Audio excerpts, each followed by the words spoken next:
The Israeli airstrikes hit an area in southern Lebanon far from the border. Hezbollah claimed that they killed a fighter, while official media said that at least about 2 Syrian children had been killed in this attack. Lebanon's state-run national news agency said that the Israeli bombings targeted places such as the Najariya and the Adusiyah. And these were two adjacent villages just south of the coastal city of Sidon, that is about 30 kilometers from the Israeli border. The Israeli military has said that its air force struck terror infrastructure where Hezbollah fighters operated in the Najariya area. The infrastructure contained several compounds that were reportedly, this is what the Israelis are claiming, that were used by Hezbollah's aerial defense array and posed a threat to Israeli aircraft. Hezbollah has announced a fighter from Najariya was killed, and the NNA has said that 2 Syrian children were in fact killed in these air bombings by the Israelis. Earlier, Israel responded to South Africa's call of the International Court of Justice to order new emergency measures against Israel's offensive in Rafah.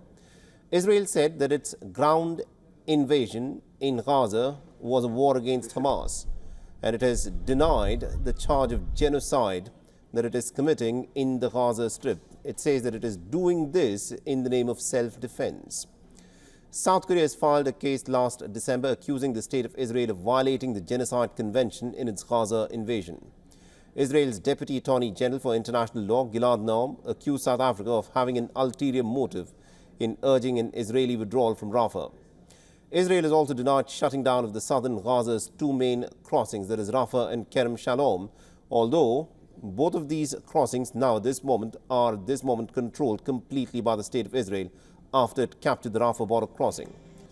The International Court of Justice hearing was interrupted for a short while on Friday due to what reports described as brief protests in the courtroom, where people shouted that the Israeli defense attorneys were in fact lying in what they were saying in the International Court of Justice.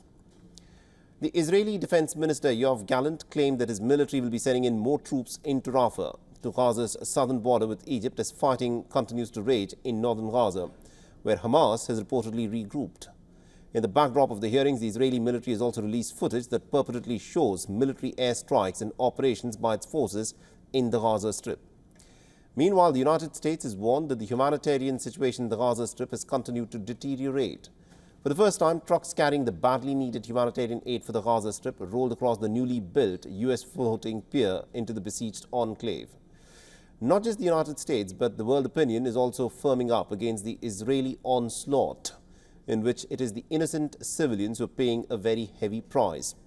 In a significant development, Spain has refused a port call to a Danish-flagged merchant vessel that was carrying explosive material and other weapon systems to the state of Israel. The Spanish Foreign Minister, José Manuel Alvarez, said that it was the first time that Spain had done something like this. He further added that the Middle East requires peace and not more weapons to be sent in. While urging for a two-state solution, he said that it is important for nations to come together. The Berlin's historic site of Nazi book burnings, called the Babelplatz. For all the latest news, download the WION app and subscribe to our YouTube channel.